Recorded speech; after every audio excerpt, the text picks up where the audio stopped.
own show prep. So, so he had no idea. I just barely make it in. I'm sure you can tell, but we don't show. I mean, let's put the cards down on the table here. Illustrious. Like your styles.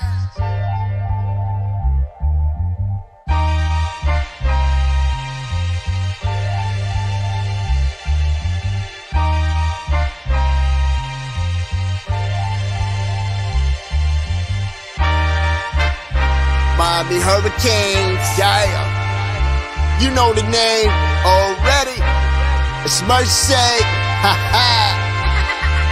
It's a 6-ring Kane show. Can't forget the name though. Got Jazz, Blue, Vision, DJ break the game code. Ain't no changing them, ain't no breaking them. Real put alive from the Hard Rock Stadium. Ball 14 for the orange and green. We see the 6-ring champs. It's more than a dream. This is life on the field. Beyond 100 yards, a hurricane that's never still put a damage to your squad. The 6-ring Kane show. The 6-ring Kane show. The 6 Rings Kane show. You know.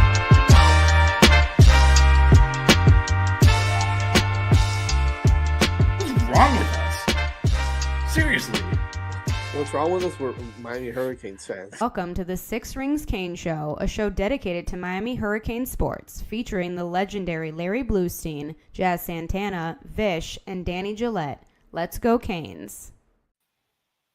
How's it going, everyone? Welcome back to another 6 Rings Kane Show. I'm here with DJ and Blue. How's it going, guys? Good, can't complain. Doing good.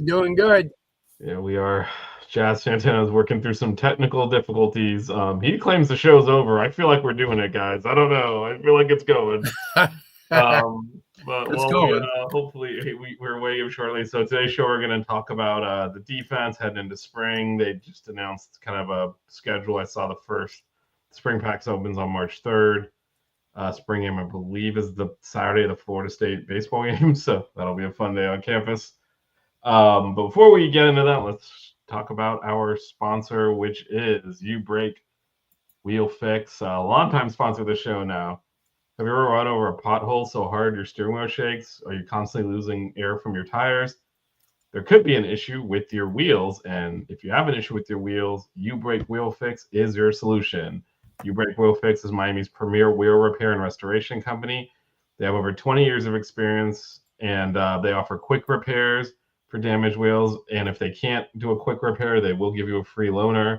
So that way you can, keep getting around Miami. Not exactly a public transit hub, so you need a car. If your wheels are looking weathered, you can freshen them up. You don't need to replace them. They can refinish them. They do everything in-house with powder coating, machining, polishing.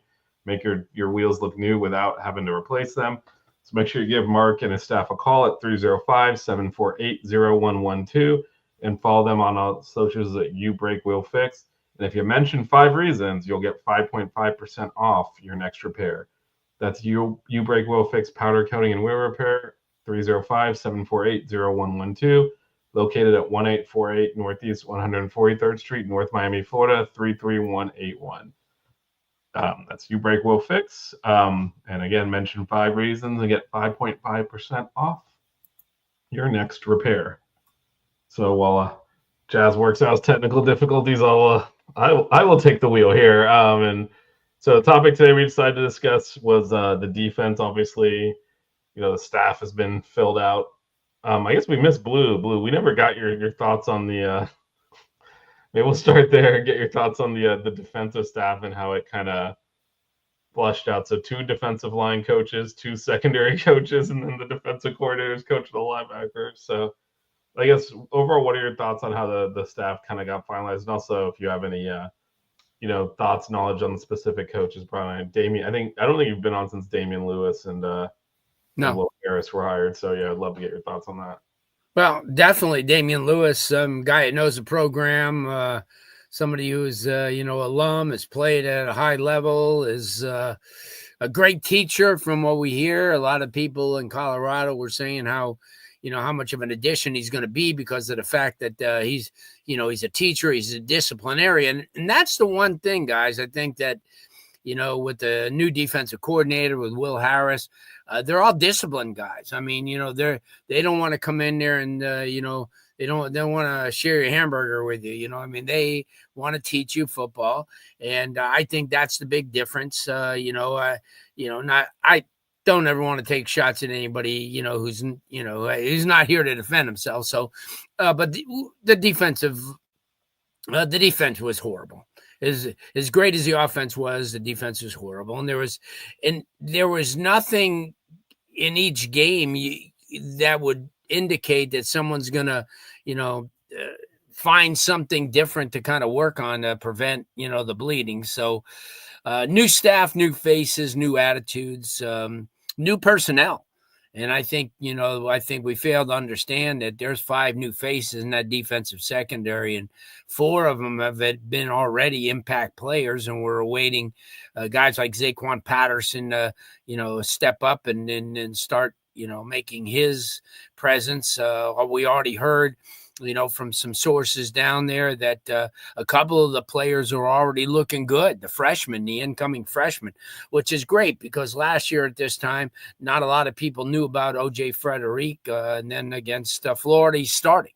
So, I think that, you look at some of the talent that Miami has to work with this year, and I think it makes, the defense probably a lot easier to work with talent-wise, the schemes you could put in and know. And I said, last year, I don't want to take shots at any of the defensive coaches, especially the coordinator, but I kind of credit them because in the meetings, I'm sure when they're watching film, they put the kids in the places to make the plays, but they didn't make the plays, and it became older and older every week, so obviously it reflected back on the defensive coordinator and the position coaches for probably not getting the kids prepared better for each game, and they didn't. But I don't think that's going to be a problem. I'm really anxious, guys, to see the spring because, like we're going to talk a little bit about defense tonight when really it's the virtual unknown behind a few players, like Bain and obviously O.J. Frederick and Wesley Besant and maybe a player or two. Everybody else is kind of new and the positions are up for grabs. And I think, like last year, we talked about the offense, especially with the quarterback situation in the spring.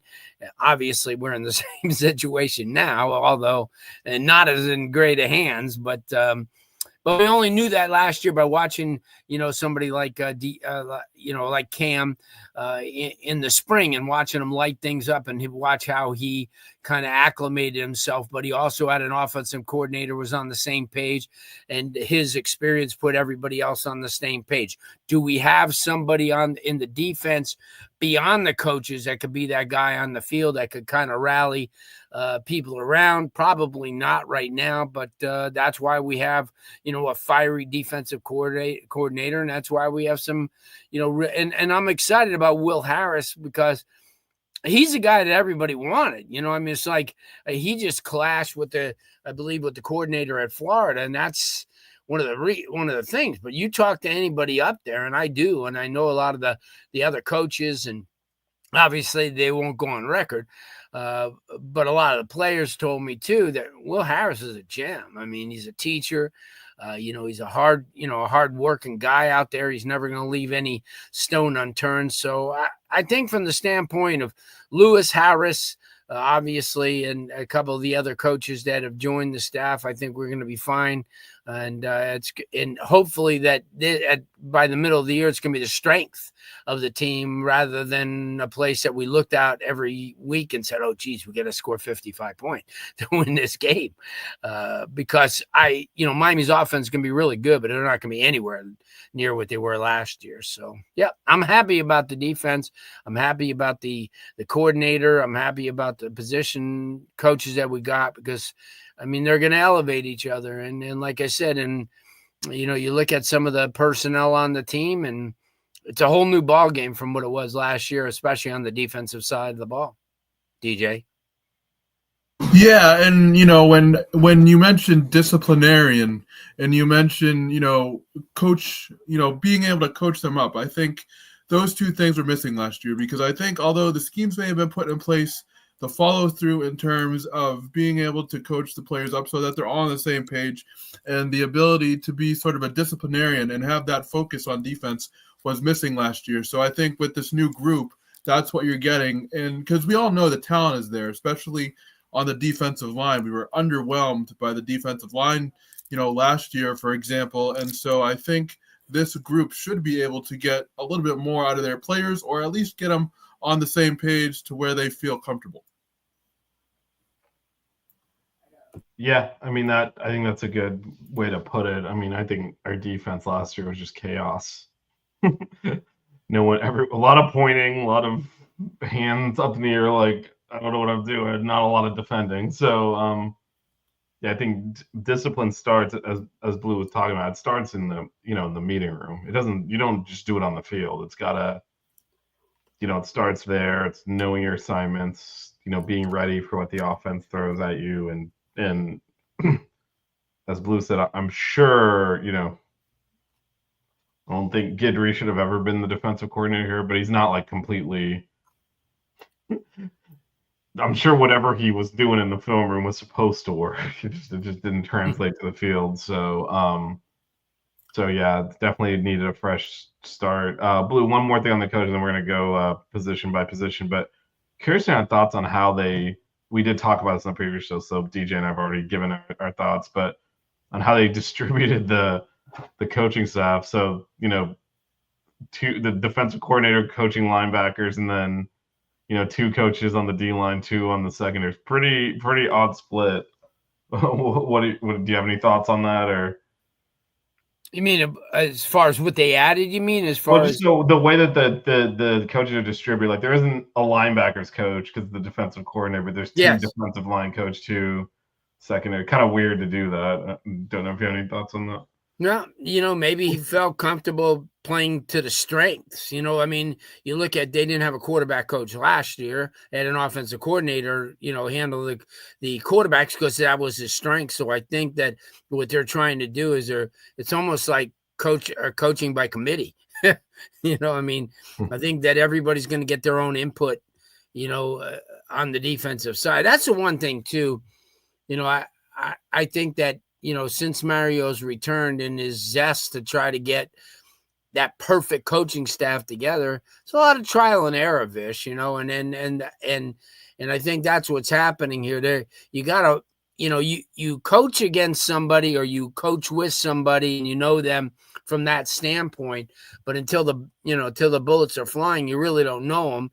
And I think that's what's happening. Yeah, he had a lot of, I don't want to say a lot, but he had, and the coaches that he had and, Nicholson and guys like that, I think he knew them and took advice from people who knew them as well. And I think he probably sat back one night and said, you know what, I'm going to have to evaluate myself. It's nice to listen to what people say, but until we're in battle and those guys, and I think that's what it is, Vish. I think that he's finding out. I think what he's going to do now is he hire coaches who are, who are strong, maybe away from, their title, perhaps. But that's the only answer I could have for it because I don't know for sure, why they would have split it up like that. To be honest, I don't. That's it just struck us as odd, but anyway, we'll see how that plays out and how they. You worry, Vish and Blue, about there maybe being too many hands in the cookie jar with this defensive coach split, excuse me, so to speak. Like, do you worry there will be too many voices, or do you think the multiple inputs are a good thing? I think it's almost the opposite. There's too many single positions and not enough spread. Like I would have rather had a linebackers coach than two defensive line coaches. Right, that's right. So like two defensive line coaches, do you think that's too much in terms of conflicting messages? Do you think that could be a thing, or do you think they'll all be cohesive?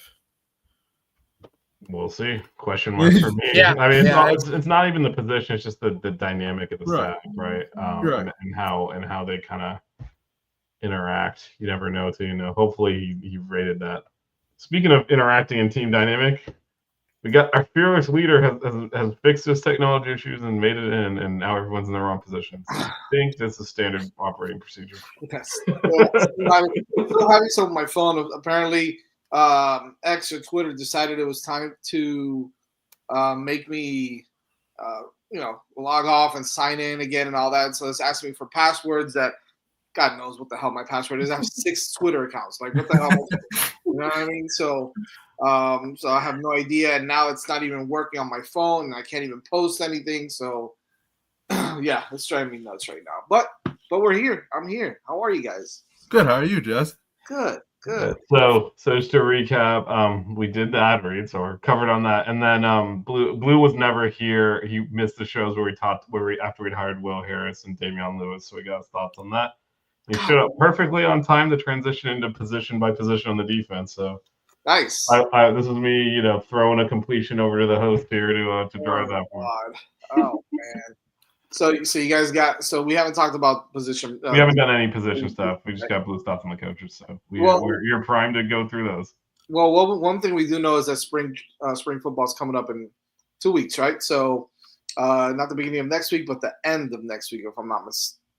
Actually, no, it might be the beginning of next week, March 3rd. I think they go 1 week and then they're off. Yeah, for spring. It's a week from today, I think. So there's spring break in the middle. I think it's the 3rd or 5th or something like that. 3rd. Yeah, I saw the 3rd, and they have a break on the 8th, I think, or something like that. I don't know. Anyways, so I think this is a good time to talk a little bit about competition and what what's going to be happening in spring on both sides of the football. And I told Vish, hey, maybe we can talk a little bit about the defense and what. Well, obviously, we're already talking about the defense, so it's a perfect segue, as you said. There's a lot of question marks, a lot of excitement also. So it's and now it's the question of can we play a little bit of defense, man? All we need to do is play a little bit of defense. Now I do expect this to be a whole lot better, but again, expectations and what's going to be put out there, we get to see. We got a first-year defensive coordinator here in Miami. He's been doing it for a little bit. He's a very intelligent guy, very good coach. But at the end of the day, we've got some new coaches, as you all were talking about now, at different positions as well, bringing in some guys like Will Harris and Etheridge and Damian Lewis and whatnot. So a lot of new names, some familiar.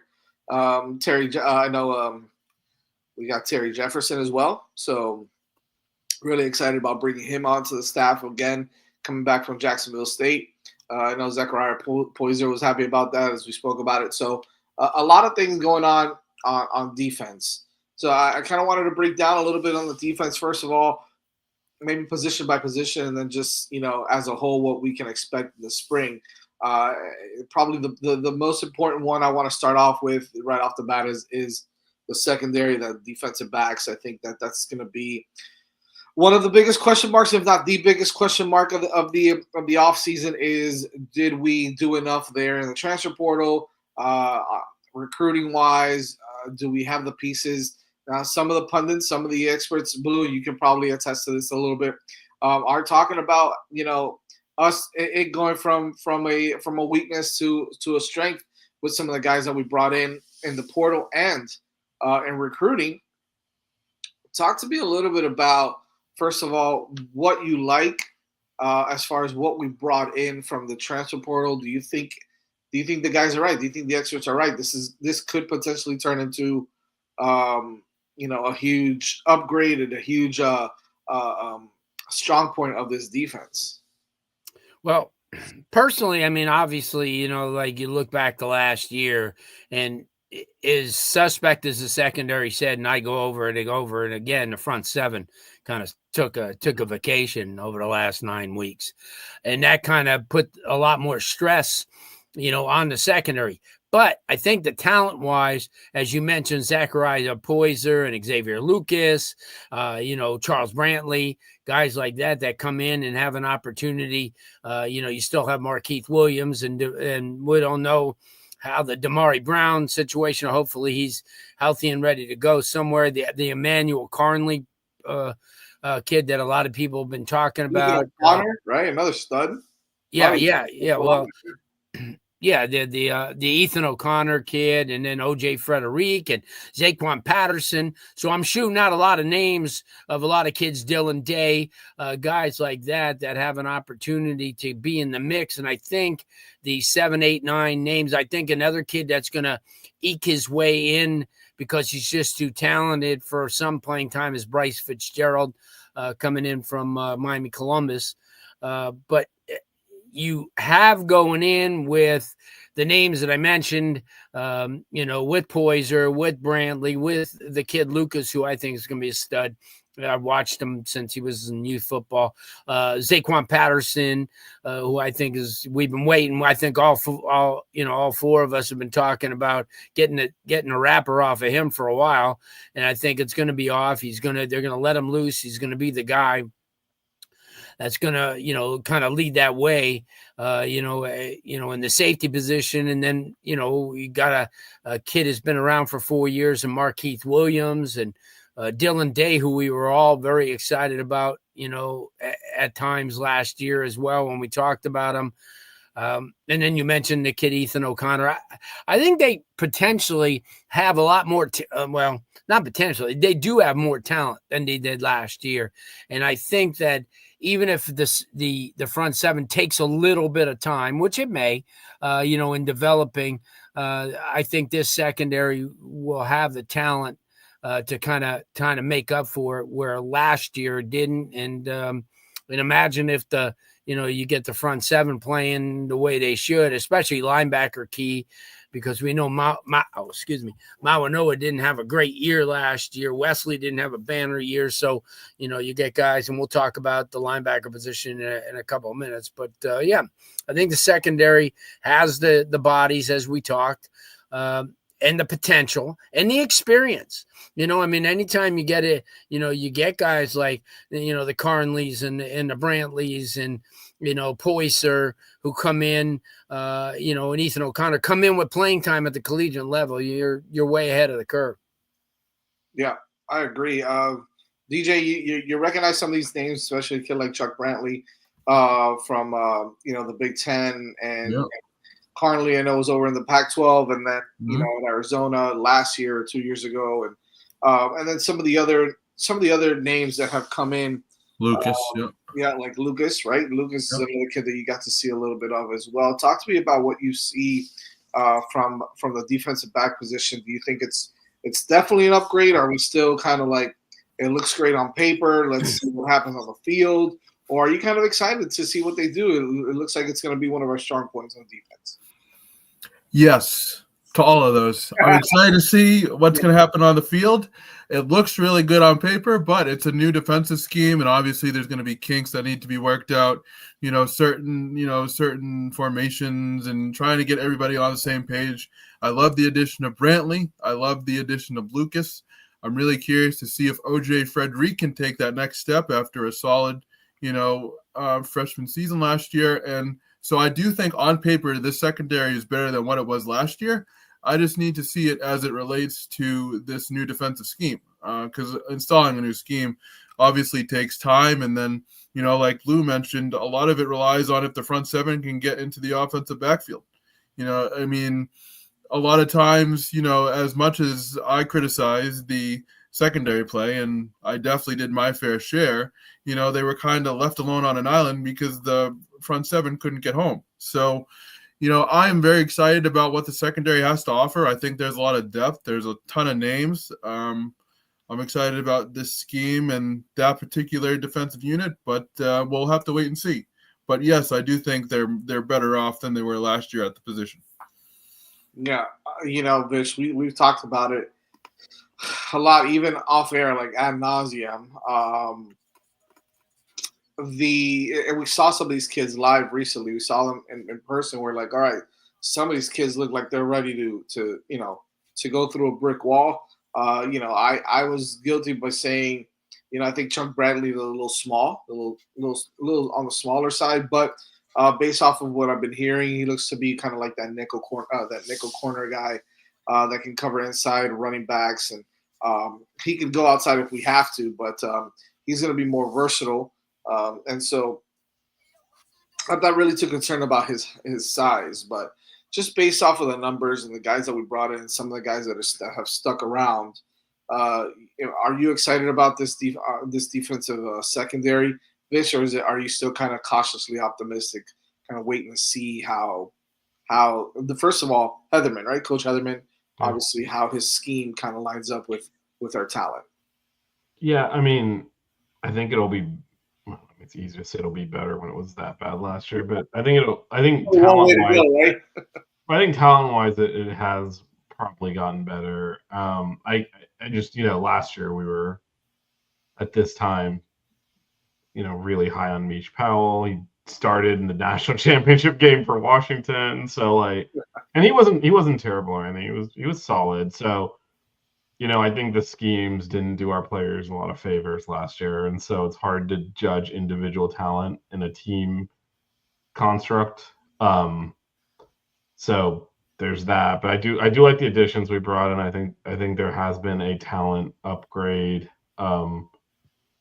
And getting hopefully Jadaeus Richards comes back healthy. That would be just big depth there as well. Yeah, forget to mention him. Yeah, I mean that was part of the beginning of the end there. As bad as the defense was, we had been hanging on when he got injured against Duke on that interception. Like that was just one more domino that fell, and we lost 2 of 3 games after that. And as bad as they were playing, like that just was just another thing that couldn't afford. So, yeah, I would say I'm more on the cautiously optimistic side just because I still have nightmares of. We've seen some things, man. We've seen some things. But it should be better. And the coordinators are proven Power 4 coordinators, so all that'll help. But just based on talent, I think overall we're probably a little bit ahead of where we were last year. And I will say that the Minnesota defensive scheme is predicated a lot on physicality and dominating the line of scrimmage. And when you look at the talent that Miami has on the defensive line, I mean, we've talked about the defensive line and how talented they are. Obviously, they struggled last year. But when you look at the play styles of guys like Brantley and Lucas combined with, the physicality of the Gophers, because that's where Heffernan comes from, I do think there's a good personnel fit with what Heffernan wants to do and the scheme that he wants to install. Great segue, DJ, into exactly what I wanted to talk about. And I know Blue's ready to go on this defensive line, right? It's predicated on pressure, on physicality, on getting to the quarterback, or at least looking to scheme to maybe confuse the line, confuse the quarterback a little bit. Blue's obviously going to start up front with guys like Ruben Bain coming back, with everybody else on that line developing. Marquise Lightfoot is a big name. Booker Pickett is another one that I expect to I love his game. I expect him to come in and do some things. Kyle McConaughey. I'm naming some of the younger guys, but obviously there's some of the older guys there still. You got Mesut. I was going to say here. So I mean, you were talking about a lot of those young guys, and for great reason, because obviously, Justin Scott and Armando Blunt and guys like that. But I think one of the best news they had in the offseason coming back was Akeem Mesidor. So 28th season. He's a catalyst. He's an experienced guy. He's been there, done that. I think when he's healthy, he's as impactful as anybody on that line. So, while we talk about those young guys, and obviously, you have some studs there, and I agree with you about, and I know you've been singing Cole McConaughey's praises since he, got here. And the same thing with Marquise Lightfoot. And when I had an opportunity to watch him, not this year, but last year in that All-American game, he's a beast. He's long. He gets after the quarterback. His first step is stupid. So guys like that, and you got guys like Hayden Lowe, and, there's a whole bunch of players that have an opportunity to get in the mix. We talk about the kid David Blay, who has an opportunity to be a monster in the middle. You got a lot of talent that's coming back, that we have to choose from, very little experience, other than Akeem Mesidor and then Ruben Bain, who missed some games last year. But Armando Blunt, saw time, but he didn't see that starting time that he's going to see this year. And I think potentially, if you have a Akeem Mesidor, you have a Justin Scott, you have a Ruben Bain, and you have a Armando Blunt, that's a pretty good front four, to start with. And then you interchange, with some of the other players, that I believe is Ahmad Moten's coming back now. Ahmad Moten, I think that guy is a super huge key to the so inside. there you mentioned those, and then obviously you mentioned some of those other guys that are going to, like you mentioned, Lightfoot and McConaughey. Potentially, there's a lot of talent. It's just experience is the thing that's going to be, kind of have to be make up in the and you can't have injuries like last year, because if you are, then you're all of a sudden relying on a guy that really hasn't had any significant snaps. Yeah. So Vish, I'll kick this to you. How important is it to bring in a guy like Damian Lewis, who has NFL experience coaching these big dudes, along with obviously Jason Taylor? But you got an opportunity to coach up some really good talent. As we mentioned, Blake coming in off the transfer portal, didn't do much more there, but did a lot of recruiting, right? So we've got some studs in recruiting and some younger guys, some sophomores, redshirt freshmen that are coming in, are going to develop. We named a lot of those guys already. Even Malik Bryant, who plays kind of like that edge / outside linebacker role, could be another name to really keep an eye on. Josh Horton is a kid that we had high hopes for. Hasn't developed yet into what we wanted to see, but another name to keep an eye on. Elias Rudolph. Blue, you saw him 2 years ago when he was nobody in Ohio, right? And all of a sudden, boom, he's a 4-star athlete, and everybody wants him. And so he looks like he's put on some muscle as well recently. He's another kid that can go out there and potentially be something special. So as you mentioned, Blue, a lot of talent, just young talent. Vish, how important is it to bring in a guy like Damian Lewis to develop some of these guys as well?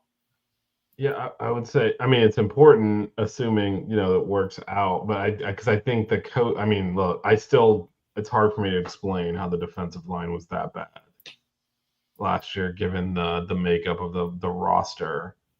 So I think there is, so I'm not going to say coaching wasn't as important last year, because clearly they managed to screw it up. But, if you look at what we had last year with, it was Tyler Barron, CJ Clark, Simeon Barrow transferring in.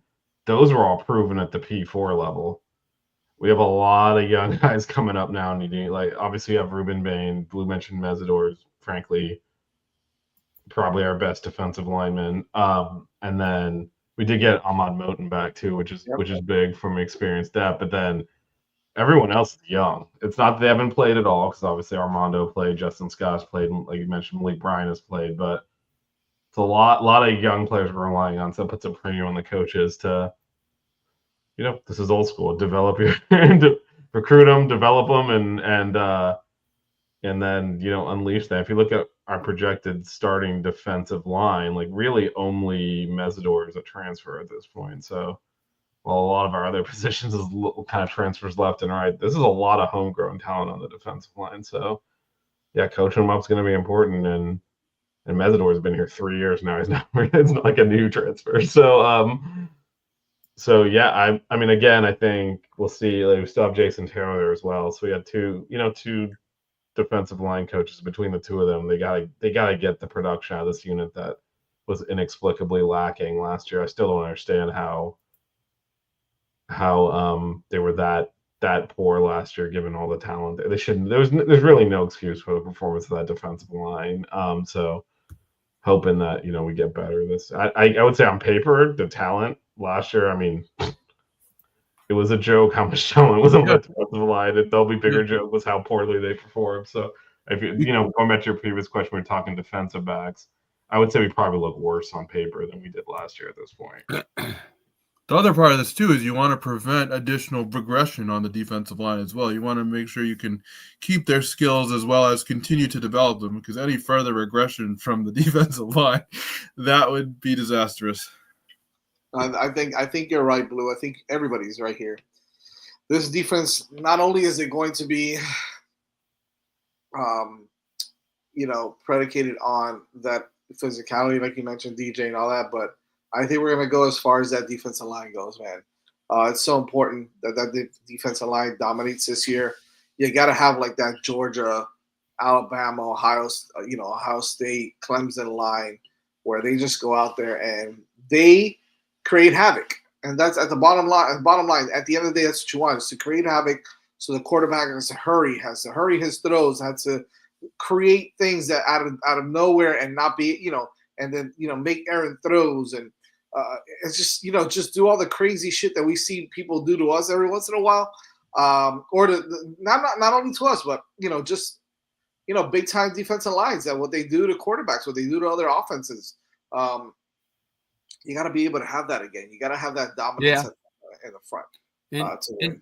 And not only that, to get some guys who saw some playing time last year and showed some flashes.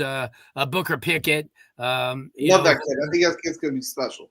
Yeah, who had an opportunity, I think, down the line is going to be, I think, pretty good. When you take a look at somebody who has a lot of experience as far as, being around football his life. Malik Bryant, a guy who came in as a linebacker who's kind of outgrown that position now. Maybe, he's quick, he's strong. So there's two more guys. He's but huge. Vish, me and Vish saw him. He was with Wesley Basaint a couple weeks ago at the store. Oh, okay. He is jacked. I'm talking about like he's way bigger than Wesley. That's how big he is right now. Yeah. Well, he grew quick, and remember, he came in at 232. I don't know if he's 232 right now. He's big, man. He's a big dude. Yeah, but I'm just saying, you got to remember when Wesley came in as a freshman, he was 207, 212. True. And then Bryant came in, and I always said that, I think from the beginning when we were always talking about it, I said, there's just no way he's going to be a linebacker because he's just going to get too big. And I think he's getting stronger. So he's going to be one of those guys. You never know because, you look at, I remember a classic example was the kid Jabal Sheard, who, when he came out of Hollywood Hills, his senior year, 6'3", 201, 200. And here's a defensive end. Well, he gets to Pitt, and then within 2 years, he's 6'3 and a half, 260. And by the time he played in the NFL with the Colts and the Patriots, he was 281. So it's just, it's just crazy how guys just blow up like that. But they don't just blow up from fat. They blow up because they add lots of muscle, and they, it's just natural progression. It's crazy on how big some of these guys get. And, and then, it's the same thing like with the Bosa brothers, not so much Joey, but Nick, he was kind of always tall and thin. Well, he's 285. That's pretty big. That's for sure. Speaking of Wesley, and lastly here on the defense, I think it's important to talk about the linebackers because I think that the linebackers were not I don't know. I kind of gave them an incomplete grade last year. I don't know. Kiko was a disappointment. Kiko was an absolute disappointment on the line. I know that he's been actually doing really well in like all these bowl practices and these bowl games. Because he's got the talent. You saw it a couple of years ago how good he was. So I get it. But last year he was a disappointment. He kind of had a bad year. And to be quite honest with you, the development of the other guys wasn't where I thought it would be, in the sense of like, I'm talking about a guy like Popo Aguirre who, missed a little bit of time, but But he was productive though, Jazz, when he did come back. He was productive, so he had some streaks where he was really good. A guy like Bobby Pruitt, was another guy that you saw him. He came in, and the first play that he came in, it was like a rocket. Woof! And he would just maybe lay someone out or make a great tackle. But as the game progressed, he didn't have enough weight on him to be able to carry himself through a full game. And so I think there's a lot of question marks on the defense, on the linebacker position, because you got guys like that, and you got some older guys that have been. I don't even know if Chase Smith is still here now at this point. But there's a question mark because I have a hard time kind of naming all of our linebackers because it just feels like they were so out of it so much last year, but then you saw every once in a while one guy, boom, make a nice play. Popo make a nice play. Bobby Pruitt make a nice play here and there. The Washington brother, you saw him playing a little bit. Who's it? Bobby? Bobby's the linebacker? Yeah. Bobby. Now I can't mess it up because he's the only one on the team. So Bobby Washington, the kid who came back, who has, 6'3", 230 pounds, runs like a 4.4, right? That's the kind of guy, big kid. with that body, he should be able to, to really be, more dominant. And then you got Wes, right? Wes, who you look at him sometimes and you're like, this is a prototypical NFL linebacker right here. Look at this guy. And then sometimes he looks the part, and sometimes he looks lost. And whether that's coaching, whether that's development, or whether that's him as a player himself, that's something that I want to see. I want to see it develop. I think that the good news is that our defensive coordinator is a linebacker guy. So he's going to spend a lot of time with those guys, developing those guys. Are there any young guys that you saw that are going to come in like Kellen Wiley or anything like that? I like Kellen Wiley. Yeah. But I like a Darius Hayes too. And I think that he's got a nose for the ball, and I think he's very athletic. And he's one of those guys that has an opportunity. As you mentioned, Kellen Wiley. I think Kellen Wiley's already shown them that, he's going to be able to get a lot of snaps in this year.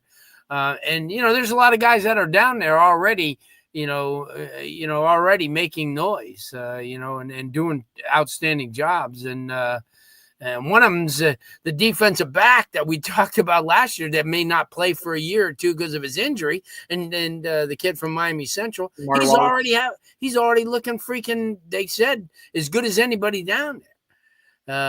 So, you take a look at some of the kids like Zaquan Patterson, and I just think there's from a linebacker standpoint, things are going to work its way out, because I think that front seven's really got to be the deal this year.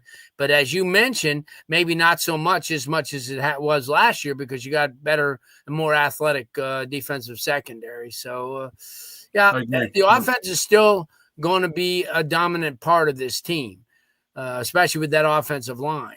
And I think that during the spring is going to be one of the things that all the new coaches on the defensive side of the ball are going to watch. And they're going to be, because I think we said it over and over again, there's probably not 2 or 3 lines in the country are better than Miami's offensive line, which is kind of laughable because 3 years ago it was horrible. Yeah. But that is going to predicate what happens during the spring, because they're not going to face, obviously Notre Dame's going to have a good offensive line, but they lost 3 guys. They don't come back pretty much intact like Miami. And that's the thing. Through those 3-4 weeks of the summer, through those 2-3 weeks of the spring, when they get after it a little bit, we're going to find out a lot. We're going to talk a little bit about in April and May what we saw come out of spring, because it's going to be very vital. And there's a lot of those guys that we just mentioned, a lot of the younger kids, the Darius Hayeses and players like that, Cole McConaughey's, Lightfoot, guys like that could make major strides. I mean, we're talking about depth chart strides during the spring. Yep. It's going to be interesting to see. Vish, do you expect Miami to go after a linebacker in the transfer portal here after the spring ends? I think it depends on how the spring goes. I think this is the position on the roster most likely to have significant churn following spring, because as Blue mentioned, a lot of young guys, modern football, you play 2, maybe 3 linebackers. So, either people are going to separate themselves and, okay, we're going to feel good about our linebacker room or not. And the ones that are on the outs are probably, like some of the guys we mentioned, are going to hit the portal. So I expect some churn at this roster regardless. I think right now it's Aguirre and Wes as your starters. If we had to play a game right now, we'll see if it ends that way at the end of spring ball. But if they have flashed it, Aguirre has primarily been injuries. Otherwise, he's been really good when he's been able to play. Wes, as you said, has been kind of up and down. But if they show it over spring, they're, again, new coaches. They're working directly with the defensive coordinator now. So, if they show consistency there, I don't know that we'll need to go into the portal, because paper, they're talented enough to do this.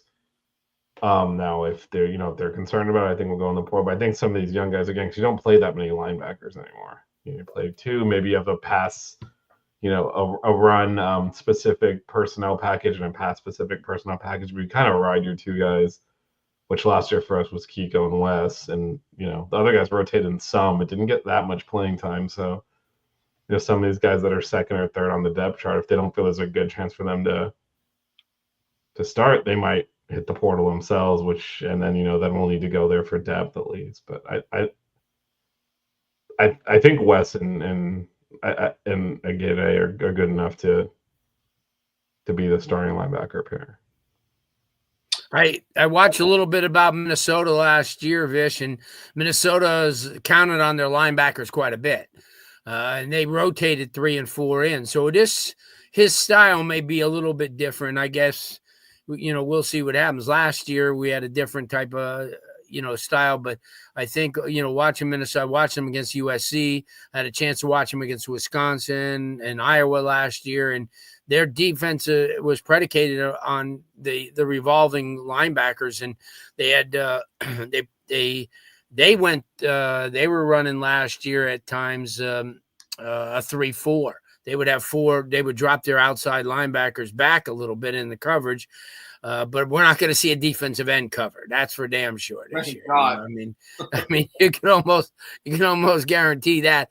But like I said, it's a wait and type of see. I think in spring, I'm excited. I'm going to go down to a couple of spring, practice. Last year I went down to the scrimmage, which blew me away with Elijah Lofton having 130 yards on the ground. So I'm excited about it. I'm excited about the spring. I think the spring now takes on a new meaning everywhere, in every because there's so much turnover.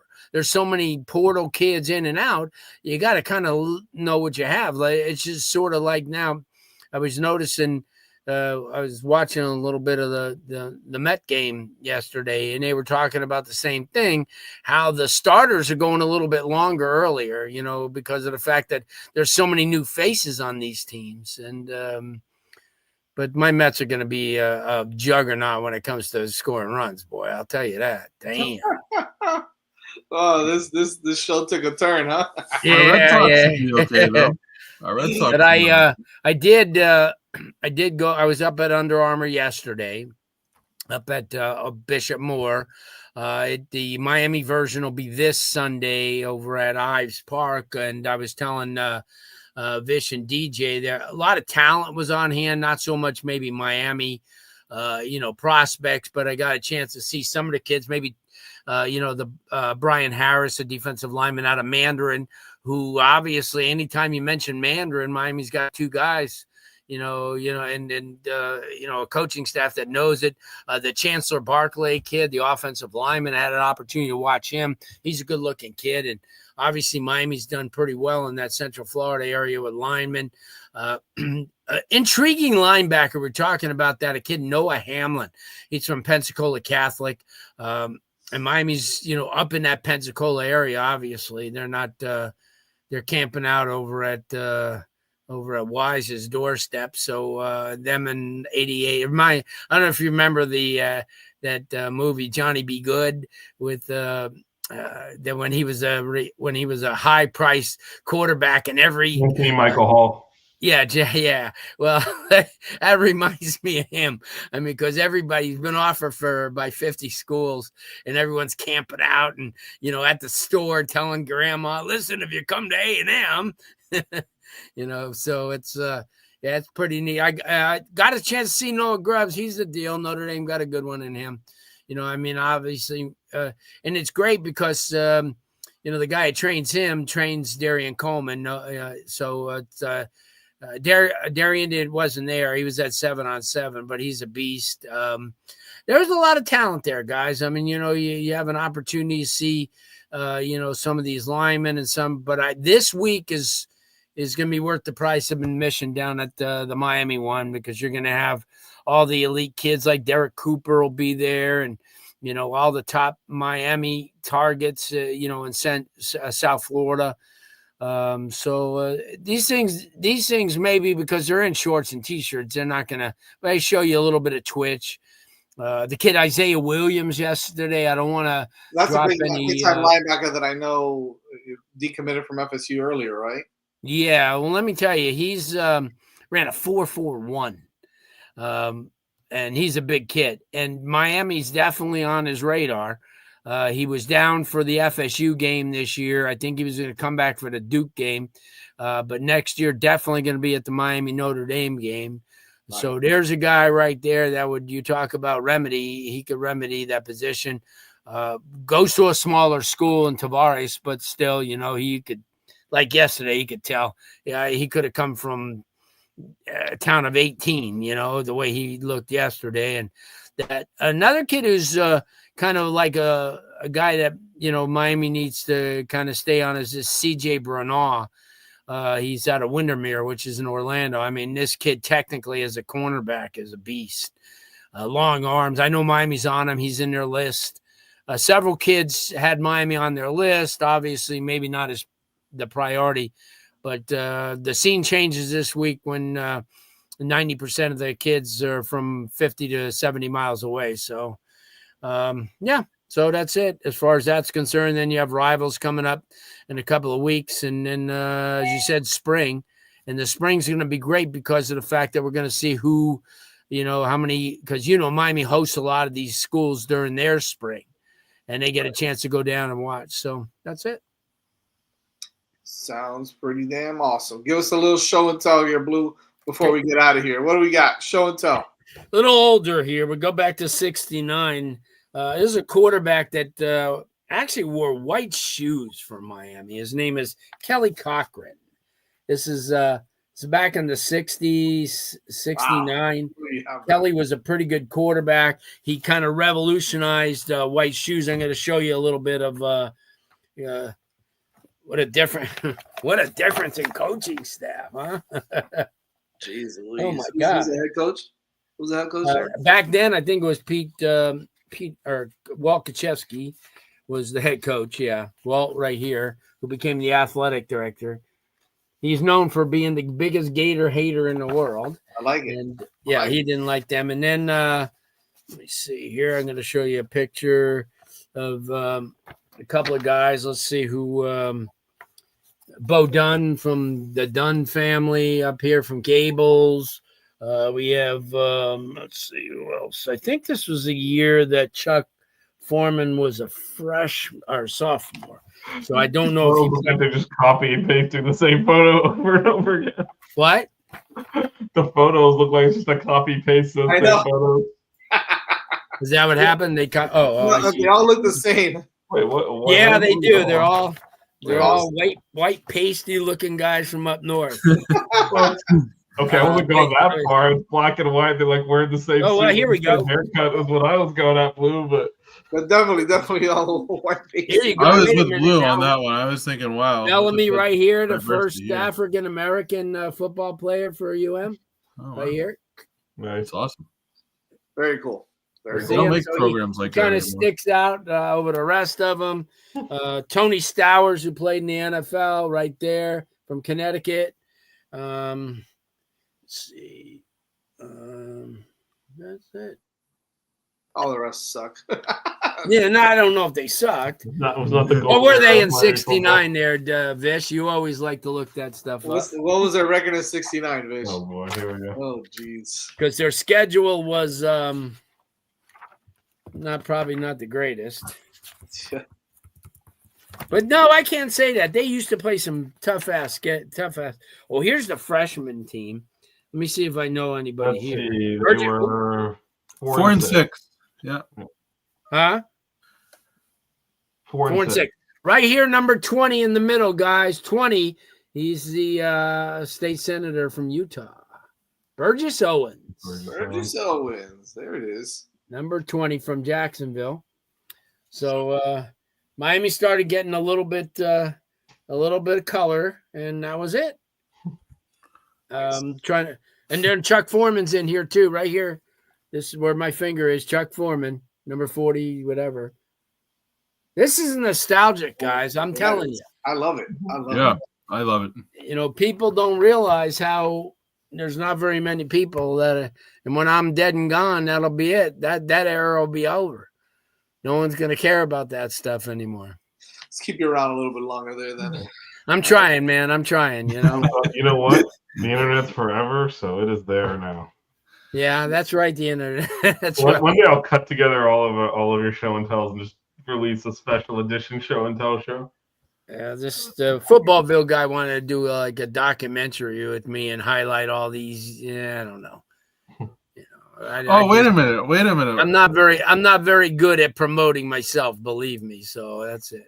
Blue, Well, that's what we're here for. So Blue is receiving an honor. I don't know if he necessarily wanted to talk about it, but I think it's Blue was very specific. He didn't want to talk about this, but well, I won't be here next Monday because I will be in Jacksonville. I'm one of the. They're having a recognition of some of the, people who are, influence kids and stuff around the state, for, getting them into colleges and stuff like that. And I was asked by the Jacksonville Jaguars to be, to come up and get an award and to speak on, that. So that's where I'll be next week. I don't really, I didn't even tell my wife. No. Well, congratulations, Blue. Not really good at that stuff. Yeah, congrats, Blue. That's awesome. Hopefully, no one will take any pictures, so you won't see my bald head in my suit that I wear twice a year at the most. But I appreciate it. I like I said, I can't wait till spring starts. It's we're gonna have to hook up out there, Jazz, and. Gotta finally meet Mel and get on her wall of fame here soon. While I'm still on this earth, so that's yeah. So how the baseball? I got a chance to see a little bit on the. I saw the game against Florida Atlantic. Yeah. Well, we'll be talking about that now. So yeah, we're about to do a baseball show. So well, go ahead, get your deal. We're on time as always on this network, so we're 5 minutes late, but that's all. I have to pop in one time because I've got a lot of baseball, older baseball stuff from UM back when they were winning. Well, I need you to come meet us at the light for a game.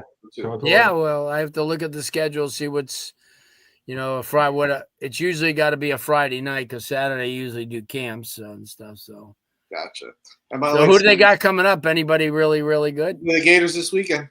Oh, not at home though. It's away. It's away. Okay. Yeah. If someone happens to be up, I don't know, in the Jacksonville area, you could head over to Gainesville. I'm trying to be there. I'm trying. Anyways, before we leave. Elijah Arroyo will not be working out at the Combine due to a knee injury sustained in the Senior Bowl. So that sucks. But some last how bad is it? Bummer news. He's probably just.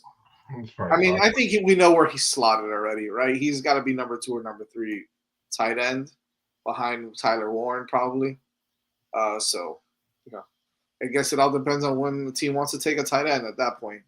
But I think he's going to be a really good player in the NFL. So. I saw a Xavier Restrepo 3rd round to the New England Patriots there, Danny Gillette. There you go. Would be a perfect fit. They've done really well with slot receivers, so I would love to see him in the New England. Just another guy, another Wes Welker, another Julian Edelman. You ever watch Julian Edelman's show? He's pretty funny. It's good stuff. It's good stuff. I really enjoy it. Yeah. He is. All right, let's get out of here. Go ahead, get the ways. We'll talk. We got games on deck coming up, so make sure we're about to get a pitch clock violation here. So okay, go. See you guys. See you guys. See you guys. The 6 Rig Kane Show. Yeah. The 6 Rig Kane Show. Yeah. The 6 Rings Kane Show.